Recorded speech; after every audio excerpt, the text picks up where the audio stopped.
Let's get back to the NFL and the Los Angeles Chargers, where head coach Jim Harbaugh, new head coach Jim Harbaugh, made headlines yesterday. Harbaugh invoked the name of Colin Kaepernick and said he'd like to see his former quarterback back in the league. As a coach, you'll recall that Harbaugh and Kaepernick went to Super Bowl 47 in 2012, where they lost to the Baltimore Ravens. Now Harbaugh, who's back in the league as the Chargers head coach, says he talked to Kaepernick about joining the Chargers in a non-playing capacity. Look at this quote right here. Harbaugh says, quote, he'd be a tremendous coach if that's the path he chose. We talked about it a little bit. He's considering it. He was out of the country. He said he was going to get back to me. We haven't reconnected since then. That was early in the year, end quote. Couple of things. Major props to Jim Harbaugh. Jim Harbaugh is one of the great coaches that's coaching today. Did an excellent job coaching the San Francisco 49ers all of those years. Took them to the Super Bowl, 3 conference NFC championship games in 4 years. Took over the Michigan program, won a national championship, revitalized, rebuilt that program, made them relevant again. They're the reigning national champions. And now that he's back in the National Football League, he's earned the right to do what he wants. And if he wants to bring Colin Kaepernick there, cool, no problem. I think Colin Kaepernick would be a good coach. I think that Colin Kaepernick, if he wants the opportunity, should be the coach. What I would say, however, is I don't want to hear shit about him being a quarterback no more. That ship should have sailed. Not only has it sailed, it should have sailed. I know some people don't want to say it. I will. Now, we're going to ignore the fact that over his last 2 years quarterbacking in the National Football League in 2015 and 2016, Colin Kaepernick's total record as a starter was 3-16. We're going to ignore the fact that he hasn't played football since that time. Obviously, taking a knee, bringing attention to police brutality and the uncivilized manner in which black folks and minorities throughout this country have been treated by police officers and the like. He was blackballed. He was ostracized. We know this. Nobody's running from that. It's absolutely true. And the NFL owners should be ashamed of themselves. Make no mistake about it. But it's been 8 years. 8 years. And if we're going to talk about Colin Kaepernick, we need to talk about him honestly. Let's just talk about the facts. His career record as a starter is 28-30. He didn't really do anything since Jim Harbaugh departed. We also have to take into account the fact that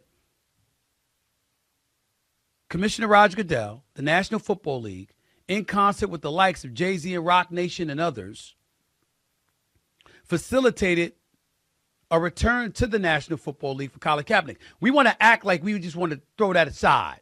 Oh, they wanted him to sign, some waiver, and it was a waiver that nobody else had to sign. Well, keep in mind that when Colin Kaepernick was blackballed, he ultimately sued the league and reached the settlement. How many people get to sue a former employer and then get rehired by him? But that's what happened. That's what was going to happen, rather. He sued the league, reached the settlement, and thereafter, when owners didn't want anything to do with him, because by this time, years later, like 2019, something way around there, when you had the Patrick Mahomes of the world, the Deshaun Watsons of the world, the Russell Wilsons of the world, and others being the highest paid individuals, let alone quarterbacks in the National Football League, they didn't feel they needed a Colin Kaepernick. Jay-Z and them said, hell no. Yes, you do. We can't go with this.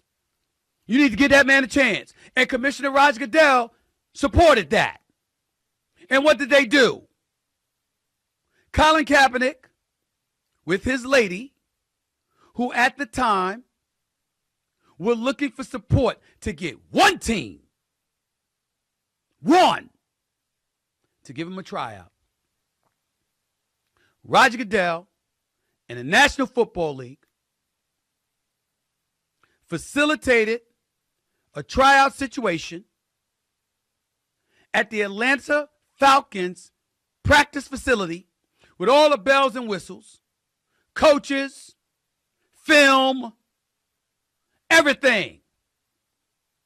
It was all laid out for them. 26 different teams showed up. 18 sent black folks from player personnel scouting and beyond to evaluate him. And at the 11th hour, approximately 2 to 3 hours before the damn workout was to begin, Colin Kaepernick decides he ain't showing up. He gonna have a workout at some high school an hour and 20 minutes away in the outskirts of Atlanta, where more than half the people that showed up at the Atlanta Falcons practice facility, they didn't get word until it was too late and they couldn't make it there for his workout in time. It was at that moment that all hell broke loose for me, because I said, it's over. Hell with it. He don't want to play football. He wants to be a martyr. People were upset and they were salty at me about that then. It's years later. For the record, I don't give a damn. I still stand about what I said because it was the truth, and I was proven yet again to be right. If you want to be a martyr, there's no crime in that. We as black people benefited from Colin Kaepernick. Nobody's denying that. But if you said you want to play football, if your lady said you wanted to play football, and you were pursuing a tryout with a particular team, how the hell you don't show up when 26 teams showed up? How do you let that happen? Could it be because even though you may have wanted to play football, the real priority for you was bringing noise to your cause? To highlight yet again that the NFL wasn't doing right by you, instead of you going out on that football field and showing that you could still ball? Ladies and gentlemen, the facts have borne out. It's been proven. And his concerns about, hey, you know what, they might keep me off a team. Well, you know what NFL teams had a concern about? That if they didn't feel you were good enough, you was going to accuse them of being racist. Even though some of them might have had a black quarterback that they were going to put ahead of you. Or it wasn't even about race. It might not even have been about race, or your accusation might not have been about race. They were just out to get your ass because you sued them. It could be anything. But the point is, that was his last shot to play in the National Football League. This becomes interesting because Jim Harbaugh is the coach. He's the money man. He's the face of the Chargers franchise. And if Colin Kaepernick wants to coach in the National Football League, and Jim Harbaugh says, yo, come do this, two things could happen. The owners could get in the way and pose resistance. Spanos and those guys in L.A. That could happen because they might be scared, even as a coach, he's taking the knee again. And if they're not scared of that, maybe they're scared of Jim Harbaugh saying, now that you're on my coaching staff, guess what? A quarterback got hurt. I need you to go in there instead of Justin Herbert. I need you to go in there and play. And that might be a way to get him back into the league, and they might be resistant to that. If I'm Colin Kaepernick, I take that chance. I go right there because nobody's looked out for him in the sport of football more than Jim Harbaugh. You go, you take that opportunity. Because whether it's playing or whether it's coaching, you back in the National Football League. And once you in, unless you're losing or unless you're doing something unlawful or whatever, it's going to be pretty difficult to get you out. This might be his chance to get in. What you going to do about that, bro? What you going to do about it? Because ain't nobody else trying to take that chance on Colin Kaepernick. Jim Harbaugh is the perfect man to do it. Props to him. Props to him.